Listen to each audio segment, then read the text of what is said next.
అసలేముంది పుస్తకంలోని అడిగితే అన్నీ అంటాను. ఇది నా అతిశయమే కావచ్చు, కానీ నాకు మొత్తం మనిషి జీవితం కనిపించింది ఇందులో సృష్టి ఉంది, లయము ఉంది, వృద్ధి ఉంది, క్షయము ఉంది, స్త్రీత్వం ఉంది, పురుషత్వము ఉంది. మన జీవితంలో ఉన్న ప్రతి బంధము ఇందులో ఉంది. తల్లిదండ్రులు, పిల్లలు, భార్య, భర్త, గురువు, శిష్యుడు, పాలక, ప్రజ, యజమాని, సేవక, స్నేహితులు, ఇలా జీవితంలో మనిషికి ఉండే బంధాలన్నీ ఇందులో చిత్రించబడ్డాయి.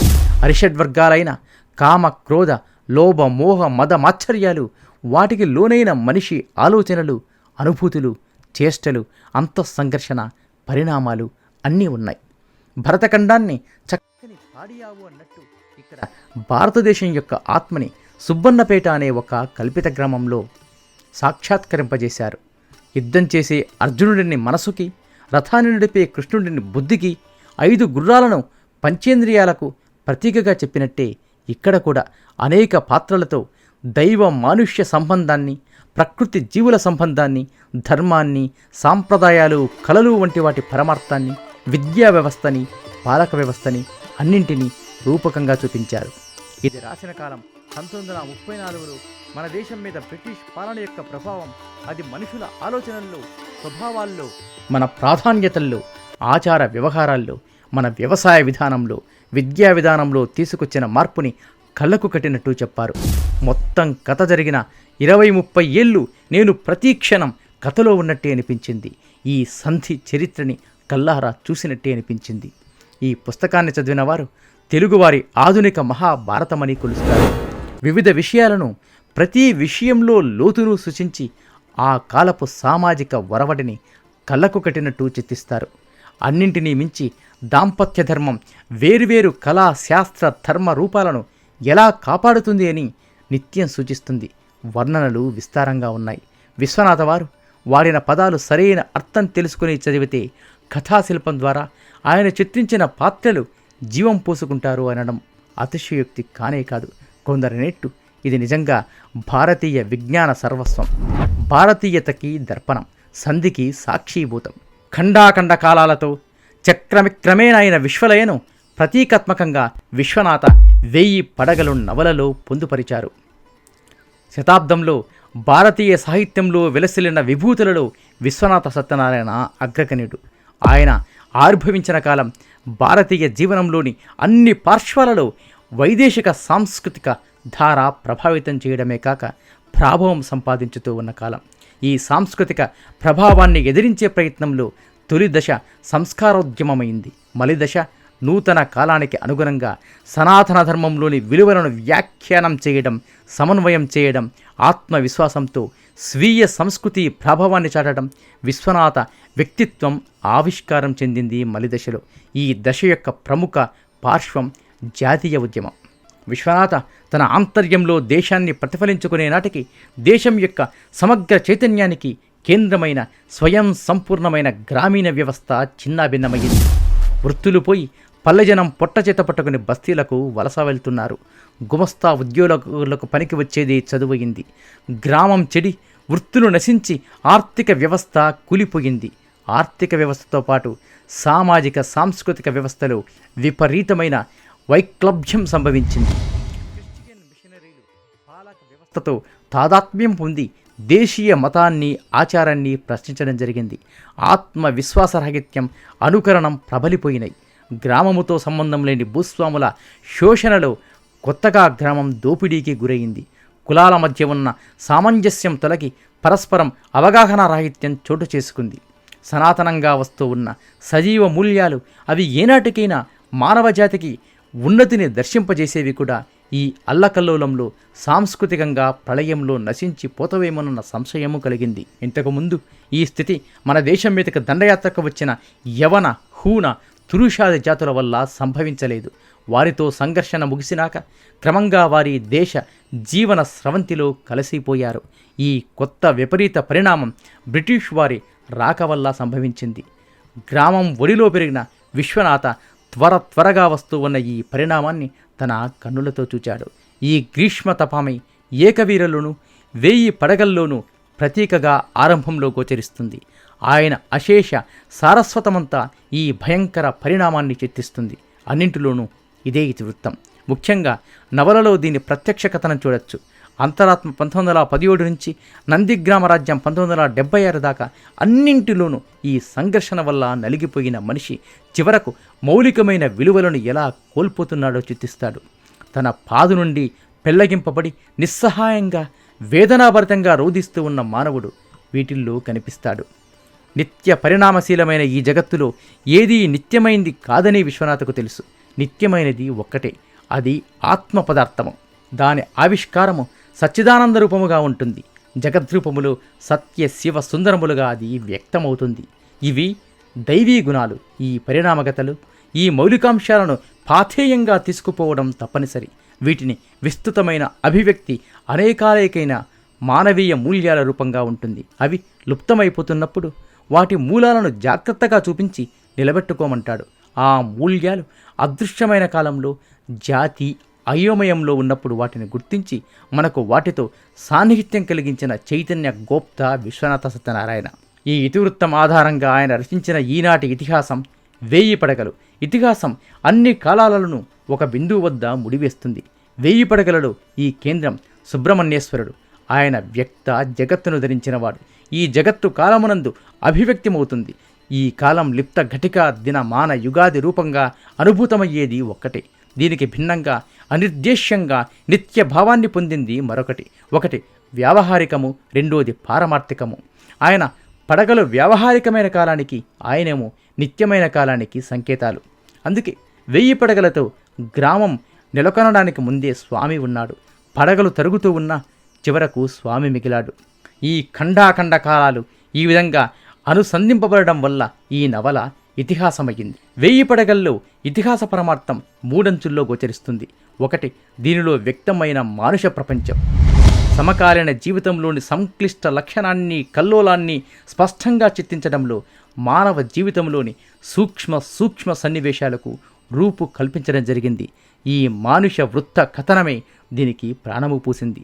గోపన్న కావచ్చు, నాయరు కావచ్చు, అసీరి కావచ్చు, సుసాని కావచ్చు, చిన్న పాత్ర అయినా దేని ప్రత్యేక లక్షణం దానిదే. 2 అంచు ఈ నవలలో చాలా పాత్రలు కొన్ని సంస్థలను, కొన్ని ప్రాథమిక మూల్యాలను ప్రతిఫలింపజేయడం కోసం ఏర్పడ్డవి. ఈ ప్రతీక లక్షణం చేత ఈ నవల ఉపరితలం దాటి లోతుల్లోని ఒక భూమికలో జీవిస్తూ ఉంది. ఇక్కడ చరిత్ర, సాంఘిక పరిణామము, శిథిలమైన వ్యవస్థకు, వర్తమానానికి నడిమి సంఘర్షణ ఇవన్నీ వ్యక్తమవుతాయి. ఈ దశలో రచయిత ఇతిహాస రచయితకు ఉండే సాక్షిమాత్రం లక్షణాన్ని కలిగి ఉన్నాడు. ఆసక్తుడైనా కూడా అనాసక్తంగా ఉండడం ఇక్కడ వైరుధ్యం. ఈ వైరుధ్యం మొదటి అంచులో ఉన్న లక్షణాన్ని, 2వ అంచులో ఉన్న లక్షణాన్ని వింగడించకుండా చూడడం వల్ల వచ్చే ఇబ్బంది. ఒకవైపు సమాజంలో తొలగిపోతూ ఉన్న విలువలను గురించి విస్తృతంగా చెప్పిన పరమార్థత ఈ గ్రంథం సమాజం యొక్క తొలి వేరులను చారిత్రక భూమిలో దృఢంగా నెలకొల్పింది. పరివేగశీలమైన సమాజాన్ని తిన్న విశ్వనాథ ఈ నవల మూల చైతన్యంలో అనంతకాల చైతన్యాన్ని, మానవీయ మూలాలను నెలకొల్పడం నవలలో 3వ అంచు. ఈ 3 అంచుల సంపుటీకరణం 1000 పడగలను చేసి ఇతిహాసం యొక్క లక్షణం చెప్పాలంటే శ్రీ అరవిందులు సావిత్రితో చెప్పిన ఇక్కడ సర్వమైన అనుభవము ఒకే ప్రణాళికకు చెందింది. ఇది ఏకత్వం యొక్క సహస్రముఖమైన అభివ్యక్తి. ఈ నిర్వచనం 1000 పడగలకు సంపూర్ణంగా అన్వయమైంది. ఒక జాతి సర్వతః ఉన్మీలితమైన రావచ్చు, కానీ శక్తి చావరాదు. 1000 పడగలకు కేంద్రమైన వాక్యమిది. మూలము నుండి పెళ్లగించడం జరిగిన సహజంగా ఆంతరికమైన ప్రాణశక్తి నిలిచి ఉంటే దాన్ని పునరుజ్జీవింపచేసుకోవచ్చు. ఈ అంశమే ఈ అధ్యాయంలో ప్రతీకాత్మకంగా చెప్పడం. ఒక గొల్లవాడు ముసలి యావు దానిని కబేలావానికి అమ్మబోతుంది. ఆ యావు శక్తి పిడుగునన్ని దినములు సమృద్ధిగా పాలించాను. గొల్లవాడు దాన్ని చెప్పబడింది. ఈ సన్నివేశంలో పసరిక ప్రవేశించింది. పసరిక పైరుపచ్చ, ప్రకృతి, భూమికి ప్రతీక. పసరిక అధీనమైన ఆవు మళ్ళీ ఉజ్జీవించింది. ఆ ఆవు పరిలీనాగ్ని అయిన శమీవృక్షం వలె నెమ్మదిగా తేజోది దేవత వలె నడచింది. జాతి శక్తి మళ్ళీ ఉజ్జీవనం పొందింది. అందువల్ల చీకట్లు దాని నడిచినంత మేర పరాభూతమైంది. ఈ అంశం నవలలో సూచ్య అంశం. నవల ఉన్మూలితమైన జాతి శక్తి అంతరమైన ప్రాణశక్తి చేత మళ్ళీ పాదులో నిలబడి అంతదాకా ఆవరించి ఉన్న తమోమాయ దశ నుండి బయటపడిందని తాత్పర్యం. ఈ అంశాన్ని మూలంగా చేసుకుని ఈ నవల జాతీయ పునరుజ్జీవన చైతన్యం ఎట్లా విజయం వైపుగా ప్రయాణం చేస్తుందో వ్యాఖ్యానించి చెప్పింది. అందువల్ల ఈ గ్రంథం నిరాశావాదాన్ని, ఓటమితత్వాన్ని ప్రకటిస్తుంది అనే వాదం నిరాధారమయ్యింది. అందుకే గార్డినరు వీరి జాతిలోని శక్తి చావలేదని అంటాడు. ఈ శక్తిధరుడు మొదటి అధ్యాయం చివర దర్శనమిచ్చిన మహాపురుషుడు ధర్మారావు. అతడు చివరి అధ్యాయంలో అరుంధతిని చూచి, నీవు మిగిలితివి, ఇది నా జాతి శక్తి అంటాడు. ఈ విధంగా 1000 పడగల మొత్తం గ్రంథం ఈ శక్తి ఉద్యమాన్ని నశించిపోకుండా నిలబెట్టడాన్ని సూచించింది. ఈనాడు పర్యావరణ శాస్త్రం ప్రపంచవ్యాప్తంగా ఏ అంశాలను గూర్చి చర్చిస్తుందో వాటిని 1000 పడగలు అర్ధ శతాబ్దం ముందే చర్చించింది. ప్రకృతిలో ఉండే సంతులనాన్ని భంగం చేయడం వల్ల మానవ జీవితం ఎంత దుఃఖ బాజసమవుతుందో ఇంతటి అభినివేశంతో చర్చించిన నవల మన దేశంలోనే అరుదగింది. చెట్లను నిర్మూలించడం, మెట్ట పొలాలను లేకుండా చేయడం, వాణిజ్య సస్యాలకు ప్రాధాన్యం ఇచ్చి తిండి గింజలు తగ్గిపోవడం, ఇవన్నీ పాశ్చాత్య నాగరికత తెచ్చిపెట్టిన బస్తీల పెరుగుదలతో వచ్చిన ఇబ్బంది. ఇంతేకాక సృష్టి అంతా మానవుడి సుఖభోగాల కోసమే ఏర్పడిందని భావించినట్టు ఈ నాగరికత ప్రవర్తిస్తుంది. మిగిలిన జీవకోటికి ఆశ్రయభూతమైన ప్రకృతి అంతా వికావికలు చేయబడింది. 20వ అధ్యాయంలో ఈ కల్లోలంలో ఆశ్చర్యకరమైన విధంగా చిత్రింపబడింది పురుషన్నిధి అన్న మేఘ వృత్తాంతం. ఆ మేఘం ఆదిపటం మీద విలుస్తుంది. ఆ చెట్టు, ఆ మేఘాల మైత్రి ఊరు పుట్టినప్పటి నుండి కొనసాగింది. అంటే అనంతకాలం నుండి కొనసాగుతున్నది. అంటే అనంతకాలం నుంచి ఈ దేశంలోని ప్రకృతిలో ఒక సామరస్యం ఉంది. అది ఈ కొత్త నాగరికత వల్ల విశ్లథమయ్యింది. ఆది పటము విద్యుత్ దీపముల కొరకు విచ్ఛేదమైపోవడం వల్ల ఆ మేఘానికి ఆ గ్రామాన్ని గుర్తుపట్టడం కష్టమైంది. పురుషన్నిధి అక్కడ కురియలేదు. అయితే పురుషన్నిధికి కూడా ఒక తుపాకీ గుండు తగిలింది. ఆ గుండు సామరస్యాన్ని త్రోసివేస్తూ ఆక్రమిస్తూ ఉన్న నాగరికత. ఈ గుండు వల్ల నాగరికత మోహంలో ఆత్మ విస్మృతి పొందిన ప్రజల నూతన భావజుంఝుం వల్ల ఈ మేఘము ఏదో నీరు అక్కరలేని ఒక గుట్ట పైభాగాన కూలబడిపోయింది. మేఘాన్ని ప్రియా సందేశవాహికంగా కాళిదాసు నిర్మిస్తే ఆధునిక కాలంలో పృథ్వీ చైతన్యంలో ప్రాకృతిక అసంతులనం వల్ల ఏర్పడ్డ విషాదాన్ని వ్యక్తం చేయడానికి ఈ వృషన్నిధిని తీర్చిదిద్దాడు విశ్వనాథ. ఈ విధంగా నవల స్పృశించే పరిధి మానుష ప్రపంచాన్ని దాటింది. చెట్లను, పుట్టలను, పాములను, పక్షులను, మబ్బులను, ఏనుగులను ఆవరించింది. చరాచర జగత్తు అంతా ఈ నవలలో చైతన్య సంపటుయై స్పందిస్తూ ఉంది. అంతేకాదు, ఈ ప్రాకృతికమైన చైతన్య స్ఫురణను ఒక పాత్ర చేసి మానుష ప్రపంచంలో భాగంగా చేశాడు. ఆ అద్భుత పాత్ర పసరిక. ఈ పసరిక కాపుల ఇంట పుట్టిన బిడ్డ. కాపుకు భూమికి అవినాభావ సంబంధం. భూమి మీద ప్రాణస్పందంతో ఉండవలసిన సామంజసం పసరిక రూపం పొందింది. అందువలనే పసరికలో చెట్టు లక్షణము, పాము లక్షణము, మనిషి లక్షణము చెప్పడం జరిగింది. ప్రకృతిలో మానవుడికి అన్యత, సామంజస సాహిత్యం సంభవించినంత వరకు పసరిక క్షేమంగా ఉన్నాడు. అయితే మానవుడు ప్రకృతికి దూరదూరంగా ఎప్పుడు తొలగిపోయినాడో పసరికలో ఈ సామంజన్యం తొలగిపోయింది. ఒక పడగ విప్పి పైరు పచ్చక గొడుగు పట్టిన సుబ్రహ్మణ్యేశ్వరుడే కుంభీనుని పేర పసరికను చంపివేయడం జరిగింది. కాలంలో వచ్చే మార్పును తన చైతన్యంలో ప్రతిఫలింపజేసుకునే ఘనాచారి ఈ చావుకు సాక్షిగా నిలిచింది. ఈ సన్నివేశంలో ఘనాచారి దుఃఖావేశంతో పాడిన పాట ఈనాటి పరిస్థితులలో సకల ప్రపంచము దుఃఖించవలసిన సన్నివేశంలోని గాఢ విషాద స్వరాన్ని పట్టిస్తుంది. ఇక్కడ వర్ణించిన సర్వ ప్రళయము ప్రకృతిలో సంభవిస్తున్న భీభత్సాన్ని సూచించింది. ఈ దృష్టిలో 1000 పడుగుల అధ్యయనం చేయడం జరిగితే దాని అంతఃసూత్రం మనకు అందుతుంది. సమకాలాన్ని దాటిన దాని విస్తృతిని, మానుష ప్రపంచాన్ని మించిన దాని విశ్వతోముఖత్వాన్ని పట్టించుకోకపోతే అది మనకు అందకుండానే ఉంటుంది. అందువలనే 1000 పడగలలో కథనాంశం ఎంత ముఖ్యమో సంభాషణలు అంతే ముఖ్యం. సంభాషణలు ఎంత ముఖ్యమో వర్ణనలు అంతే ముఖ్యం. ప్రధానంగా వర్ణనాంశాలన్నీ ఇతిహాస పరమార్థాన్ని మరొక భూమిక నుంచి వ్యాఖ్యానం చేసే ప్రయత్నం చేశాయి. ఋతువర్ణనలు, సూర్యోదయాదులు, వెన్నెలలు మొదలైనవన్నీ ఈ నవలలోని పాత్రలు కాని పాత్రలు. కథా చైతన్య పరిధికి ప్రాగ్రూపాలు వినియోగం చాలా ఎక్కువ. అసలు మూలమైన సుబ్రహ్మణ్యేశ్వరుడు 1000 పడగల పాము సృష్ట్యారంభంలోని ఆధారమైన అంశాలకు తొలి సంకేతం. సుబ్బన్నపేట ఆవిర్భావానికి హేతువుగా చెప్పబడిన కథ వెనుక పృథువు భూమిని దేరువుగా చేసి పాలన పెతకడం మొదలైన ప్రాగశం నిలబడి ఉంది. దైవ సాక్షాత్కారాలు, సాంకేతిక స్వప్నాలు, గ్రామ జీవనంలోని పరంపరాయతాలైన విశ్వాసాలు ఈ గ్రంథంలో రహస్యవాద, జానపద విజ్ఞానాంగాల నైపుణ్యాన్ని ఎత్తి చూపిస్తాయి. 1000 పడగలు సమిష్టి మీద ఒక అంశాన్ని స్పష్టం చేసింది. సృష్టిలోని ఒక అనున్యూతంగా ప్రవహించే లయ, ఆ సృష్టి లయాంశం ఎక్కడ భగ్నమైనా రచయిత భరించలేడు. ఈ విశ్వలయ ప్రాకృతిలోనైనా భగ్నమైతే మనస్సు చివుక్కుమంటుంది. ఎన్నో అఘాతాలను తట్టుకుంటూ ఈ లయను గిరిక జీవితంలో చెదరకుండా నిలబెట్టడం ద్వారా 1000 పడగల్లో ఆధ్యాత్మిక ధర్మం పునర్నిర్మితమైంది. ఈ మహాగ్రంథం నేలను ధరించిన సుబ్రహ్మణ్యేశ్వరునితో ప్రారంభమైంది.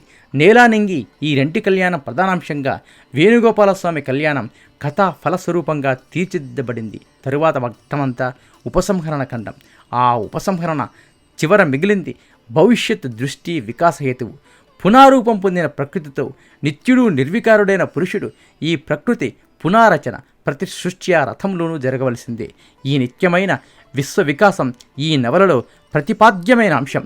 ధర్మారావు జగత్తును నిర్మించే ధర్మ వ్యవస్థను, గిరిక ఈశ్వరాభిముఖంగా నిత్యము పరిణామం పొందే ప్రకృతి వేదనను, పసరిక ప్రకృతిలో ఉండే ప్రాథమికమైన సామరస్యాన్ని ప్రతీకాత్మకంగా వ్యక్తం చేస్తారు. ఈ సన్నివేశంలో ఘనాచర్య 4వ అంశమైన కాలాన్ని సూచిస్తూ ఉంది. ఈ నవల వెలువడ్డ నాటి నుంచి అదే ఒక ప్రపంచంలా దానిలో ప్రవేశించి ఆ అనుభవాన్ని పంచుకుంటూ ఉన్న భావుకలోకం ఉంది. ఈ భావుక లోకానికి 1000 పడగల పాత్రలు, సన్నివేశాలు అన్నీ సజీవాలు.